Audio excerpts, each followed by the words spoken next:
Hey, this is Katy Jeter with the Public Affairs Program here on KNDY. This week, I sat down with Lori Parker from the Blue Rapids Museum to talk about Irving, Kansas. My name is Lori Parker, and I'm a curator at the Blue Rapids Museum. But with our collections at the museum, we have what we call the Blue Valley Story. And in there it tells about Irving, Garrison, all the towns that were.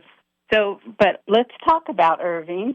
It was founded in 1859 by 14 men from Lyons, Iowa. There were 3 lawyers, 2 doctors, a teacher, a minister, and 2 merchants, and a hotel keeper. Well, there's a town for you almost, so they started the good thing. And some of the many things that we have in our collection, we have the last sewing machine that would have left Irving in the 1950s. So people can come and see that. We have lots of stories, paraphernalia collections. One of them is a sister from the Thompson store, and it has 3 locations. So one year we were on the looking to see where those locations were, and that's where you go to the Bigelow reunion to find that. And we were able to find the Irving location, the Frankfurt location, and the Bigelow location for that sister. We have some DVDs, and we have some Irving books that are great collector's items that people can read through and see the history and the things that happen in Irving. The twin tornadoes is always a big topic. People want to talk about that and how Baum heard the story and he made a book about it. And so it was The Wizard of Oz that he talked about. She talked to someone named Ken to talk about Irving. I did talk to Ken Wishman, and he wrote me a short note. So he has some random thoughts of Irving about 1955 to 1963. He says, I have a few thoughts and remembrances of Irving. My Aunt Peggy's folks lived in Irving in a nice little house on the east side of town overlooking the river bottom. As an 8-year-old, I would go with my grandparents to visit on occasion. I remember the nice view and the big garden they raised. Even then, it was a small town without much happening.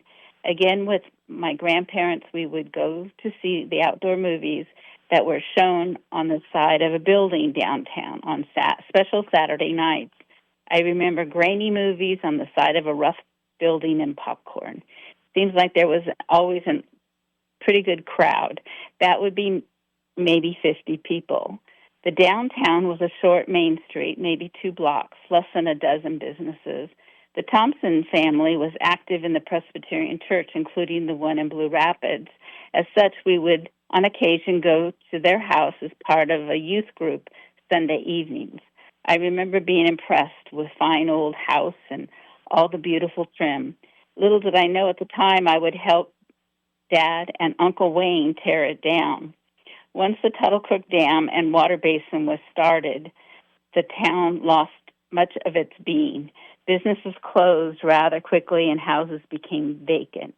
Dad and Uncle Wayne bought the Thompson house from the Corps of Engineers in their auction. All of the houses in Irving were bought by the Corps, then auctioned off. The houses were to be moved, torn down, or just demolished. Vacant lot was all that was to remain after the salvage. Several of the houses were moved to Blue Rapids, including the Catholic Church. The side story on the church is that it was stuck in a field just outside Blue Rapids for a couple of weeks as they tried to move it after a good rain. Another of the houses was moved with the residents still living in it. She was a bit overweight and couldn't get around, and so she just stayed in the house. And you can find many different things about Irving in the Blue Rapids Museum. Here at the museum, we have a list of the houses that were moved up to Blue Rapids, and we also have a map of Irving, and we're trying to research where those houses came from. It sounds easier than it is. There is also one more story to add to Ken's as well. Just one more to add with Ken's story. He said tearing down the Thompson house was an experience. Dad, uncle, and cousins all working Saturdays and Sundays for the fall and the winter. There was enough salvage from the house to construct a big part of our new house. I remember how vacant the city was while we were tearing down the house. There were no businesses left in town. Many of the houses were gone or being demolished. It was just a vacant area where a city had only 2 years before. And now all that remains is a marker where a city used to be and memories of those that lived here. Because the last folks moved out in 1960, there are not many memories left. And so that is the post office marker that we were talking about before. And they have usually a notebook, and people write stories and tell who they were related to. It's pretty fun to go down and read what people have written in the notebooks. I would like to thank Lori for being my guest on this weekend's Public Affairs. If you would like to listen again, you can always go to kndyradio.com. Thank you for listening. This has been Katy Jeter with the Public Affairs program here on KNDY.